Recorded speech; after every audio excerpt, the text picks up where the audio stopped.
Hello students, कैसे हो आप सब। उम्मीद करता हूं आप और आपकी जो स्टडी है बहुत अच्छी चल रही है। आज की वीडियो में हम चैप्टर नंबर 3 के अंदर एक्सरसाइज 3.3 की एग्जांपल्स को डिस्कस करने वाले हैं। और इस एक्सरसाइज का जो बेसिक पार्ट है वो हम लास्ट वीडियो में डिस्कस कर चुके हैं। बेसिक पार्ट से मेरा मतलब ये है कि इसमें बेसिकली हमें एलिमिनेशन मेथड को पढ़ना है, और एलिमिनेशन मेथड जो है वो काम कैसे करता है उसके लिए मैंने आपको बेसिक्स वाली वीडियो में एक एग्जाम्पल करवाई थी, ताकि मैं आपको एलिमिनेशन मेथड के सभी स्टेप्स जो हैं वो अच्छे से समझा पाऊँ। और ये उसका माइंड मैप है। ये सारे स्टेप्स जो हैं ये एलिमिनेशन मेथड के हैं कि किस किस तरह से काम करते हैं, कहाँ पर नो सोल्यूशन है, कहाँ पर इनफाइनाइट, कहाँ पर यूनिक। ये सब कुछ मैं आपको बेसिक्स वाली वीडियो में बता चुका हूँ। इस वीडियो का लिंक आपको नीचे डिस्क्रिप्शन बॉक्स में मिल जाएगा, बेसिक्स ऑफ एक्सरसाइज 3.3। तो आपके लिए छोटा सा सजेशन भी है कि ये नई एनसीईआरटी की 3.3 है, पुरानी एनसीईआरटी की 3.4 है। कुछ बच्चों को पुरानी और नई एनसीईआरटी में कई बार कंफ्यूजन होती है, तो आपको किसी भी तरह की कोई चिंता करने की ज़रूरत नहीं है।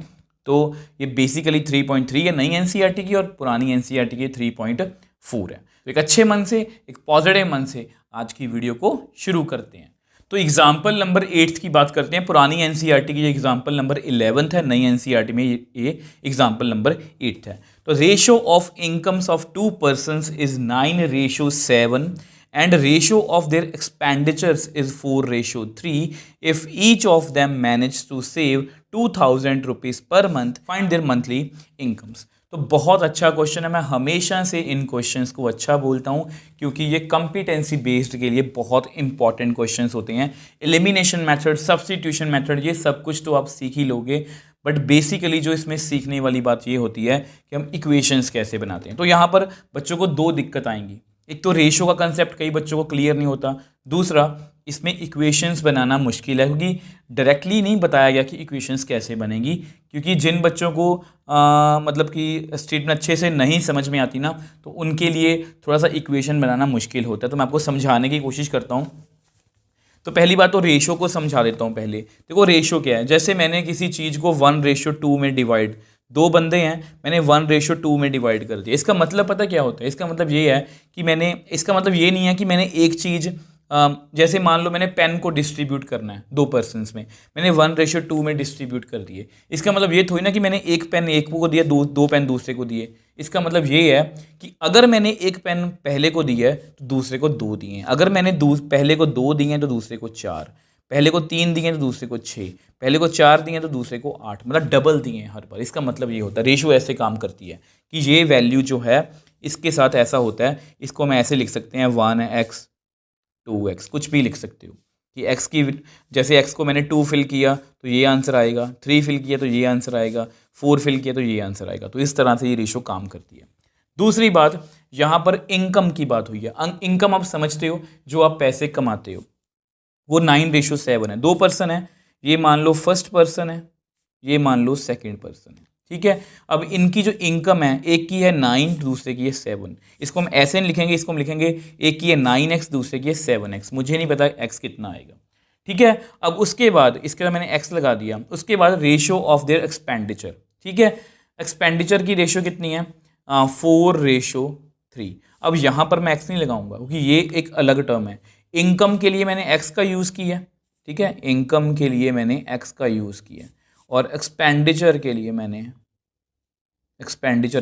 y का यूज़ किया। एक की अगर 4y है, दूसरे की 3y है। एक्सपेंडिचर मतलब खर्चा, ठीक है। If each of them manage to save 2000 per month, find their monthly income. अब बहुत से बच्चों को यहाँ पर ये कंफ्यूजन होती है कि यहाँ पर इक्वेशंस कैसे बनेगी। अब सिंपल सा फंडा मैं आपको समझा देता हूँ। अगर आपकी इनकम 100 रुपीज़ है और आपका खर्चा जो है वो 75 रुपीज़ है, तो अगर मैं इन दोनों को माइनस कर दूं, इनकम में से अगर मैं खर्चे को माइनस कर दूं, तो मेरे पास बच गया कुछ। क्या बच गया? 25 रुपीज़। ये क्या है? मेरी सेविंग्स। तो यहाँ पर वही बात हो रही है कि एक पर्सन की इनकम है, दूसरे का वही खर्चा बताया हुआ है, और ये बताया कि दोनों जो हैं वो 2000 पर मंथ, 2000 जो है वो बचा लेते हैं। तो मतलब बेसिकली देखा जाए तो अगर मैं फर्स्ट पर्सन की बात करूँ, उसकी इनकम 9x है, उसका खर्चा कितना है? 4y। अगर मैं दोनों को माइनस करूँगा तो मेरे पास उसकी सेविंग आएगी, जो बताया हुआ कितनी है? 2000। सेम वे से 7x - 3y is equal to 2000। अगर आप ये समझ गए ना, क्योंकि मुझे सिर्फ आपको ये क्वेश्चन नहीं कराना, इसके जैसे और क्वेश्चंस को भी हमें सॉल्व करना है। आई होप आपको ये क्वेश्चन जो है यहाँ पर इक्वेशंस जो हैं ये आपको समझ में आई हैं। अब यहाँ पर हम लिख भी लेते हैं। अब देखो जो भी मैंने आपको रफ में समझाया यहाँ पर, ठीक है, ये समझा दिया ना मैंने, सबको आपको लिख के दिखाया आपके नोट्स के लिए, ताकि आप जब भी अपने नोट्स पढ़ो आपको ये बात पता हो कि यहाँ पर हमें सर ने क्या एक्सप्लेन किया था। तो रेशो बताई हुई है इनकम की 9:7, तो इनकम मैंने मान ली 9x, इनकम मैंने सेकंड पर्सन की मान ली 7x, ठीक है। रेशो ऑफ देयर एक्सपेंडिचर वो 4:3 दी हुई है। एक्सपेंडिचर फर्स्ट पर्सन का 4y हो गया, एक्सपेंडिचर सेकंड पर्सन का 3y हो गया। x और y कैसे आए हैं ये मैंने आपको रेशो का कंसेप्ट समझा दिया। कोई भी हम इंग्लिश अल्फ़ाबेट यहाँ पर लिख सकते हैं। दोनों अलग अलग क्यों लिखे? इनकम को मैंने x से रिप्रेजेंट कर दिया, एक्सपेंडिचर को मैंने y से रिप्रेजेंट कर दिया, और यही तरीका होना चाहिए। अगर हम दोनों में x लिख देंगे तो मतलब इनकम और एक्सपेंडिचर मतलब सेम हो जाएगा, मतलब कोई फ़र्क नहीं रहेगा। तो इसलिए दोनों को अलग अलग लिखना पड़ेगा। ये भी मैंने आपकी समझ के लिए लिखा है कि अगर हम इनकम में से खर्चा माइनस करते हैं तो हमारी सेविंग्स होती है। तो अकॉर्डिंग टू क्वेश्चन, अब आपको पता है अकॉर्डिंग टू क्वेश्चन,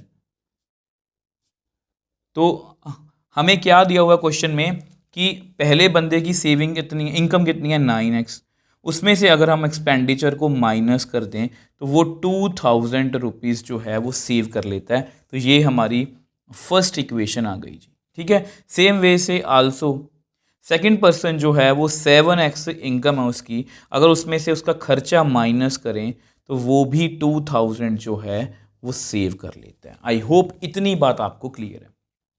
अब इसके बाद अब आते हैं, जैसी इक्वेशंस हमारी बन गई, इसके बाद हमारा एलिमिनेशन मेथड का स्टेप, कि हमें किसी की भी कांस्टेंट को किसी भी वेरिएबल को एलिमिनेट करना है। तो हमें किसी भी एक इक्वेशन को किसी कांस्टेंट से, नॉन ज़ीरो कांस्टेंट से मल्टीप्लाई करना पड़ेगा। जैसे आप चाहो जैसे जिसको मर्जी कर सकते हो।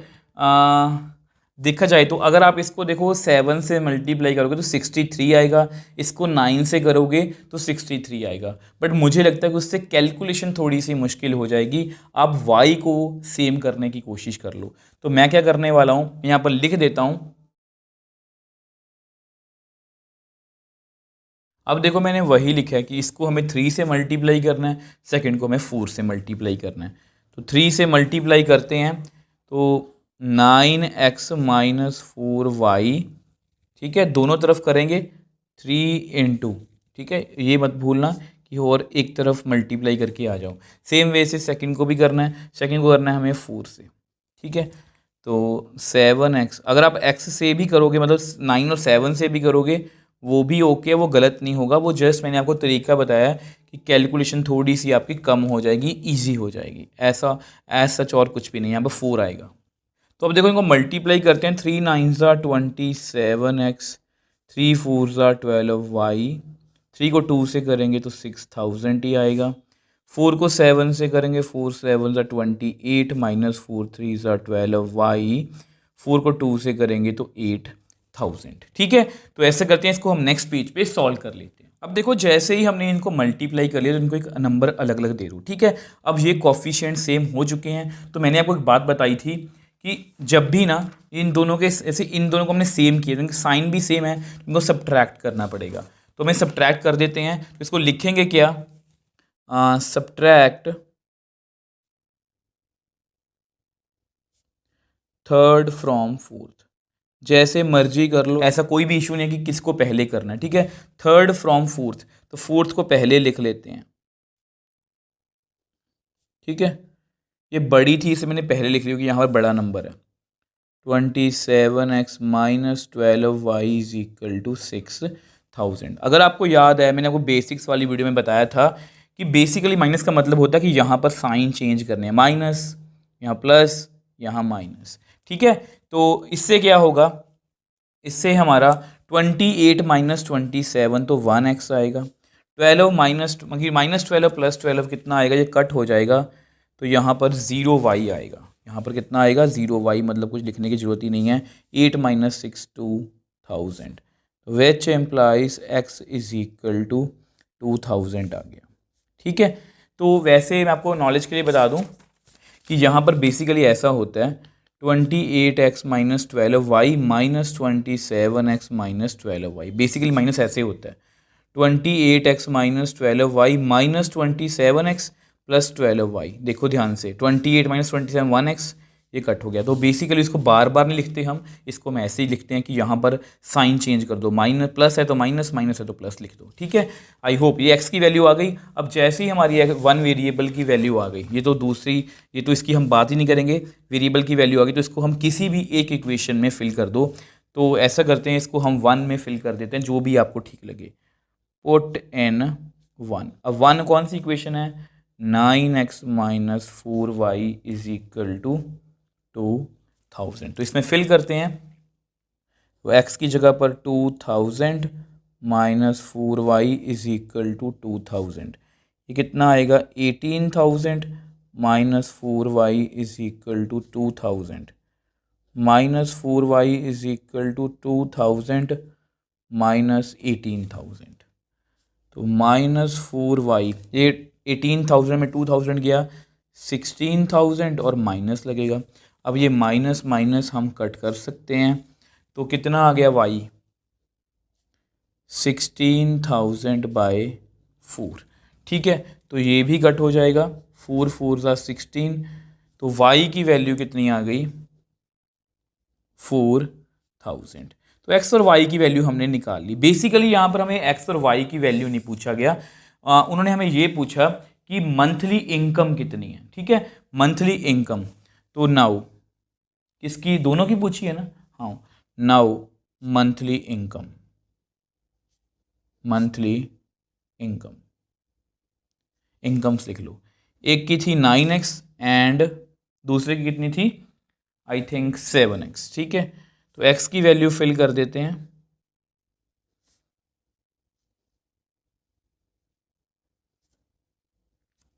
तो 18,000 रुपीज़ एंड 14,000 रुपीज़। तो ये उनकी मंथली इनकम्स हैं। ठीक है, आई होप ये आपको क्लियर है। तो देखा जाए, देखो एक इसमें मैं एक बात आपको और बता देता हूँ। अब देखो, ये मैंने आपको वैसे ही बता दिया कि अगर आपसे वो पूछ लें कि मंथली एक्सपेंडिचर कितना है, तो आप 4y और 3y लिखोगे, y की वैल्यू 4000 है, तो 16,000 3 4 ज़ा 12,000। तो इस तरह से हमने जो अपना आंसर है, मतलब कि जो वैल्यूज़ हैं दोनों निकाल ली। आप वहाँ पर फिल भी कर सकते हो। आपकी जो पहली इक्वेशन थी, वो ये थी 9x। ठीक है, तो 9x की वैल्यू कितनी है? 18,000 माइनस 4y, 4y की वैल्यू 16,000 है, 18 माइनस 16 2000, 7x 14,000, 12,000 कितना आ गया? 2000। तो इस तरह से हमारा जो आंसर है वो मैच भी कर गया। इसमें समझने वाली बात बस यही थी, एक तो रेशो का कंसेप्ट, एक इनकम और एक्सपेंडिचर का, कि वो सेविंग कैसे निकालेंगे, उसको कैसे जोड़ेंगे। मैंने वो वही बताने की कोशिश की है कि जब भी रेशो वाली बात हो, उसका मतलब ये होता है कि एक में 9 है, दूसरे में 7 है, तो उसके साथ कोई भी इंग्लिश अल्फ़ाबेट लिख दो। एक्सपेंडिचर भी वैसे ही है, रेशियो में है, तो उसके साथ भी इंग्लिश अल्फ़ाबेट लिख दिया, बट डिफरेंट लिखेंगे। ठीक है, इनकम में से एक्सपेंडिचर माइनस करेंगे तो सेविंग आएगी। तो इन बातों का अगर आपने ध्यान रखा तो आपको ऐसे किसी भी क्वेश्चन में दिक्कत नहीं आएगी। मैं सिर्फ यही क्वेश्चन नहीं बोल रहा, आपको ऐसे किसी क्वेश्चन में दिक्कत नहीं आएगी। अगर आपको फिर भी कोई डाउट, आप मुझे नीचे कमेंट बॉक्स में लिख सकते हो, मैं हमेशा आपका रिप्लाई करने की कोशिश करता हूँ। अगर आपको वीडियो थोड़ी सी भी हेल्पफुल लगी है तो वीडियो को लाइक कीजिए, शेयर कीजिए और इस चैनल को सपोर्ट कीजिए।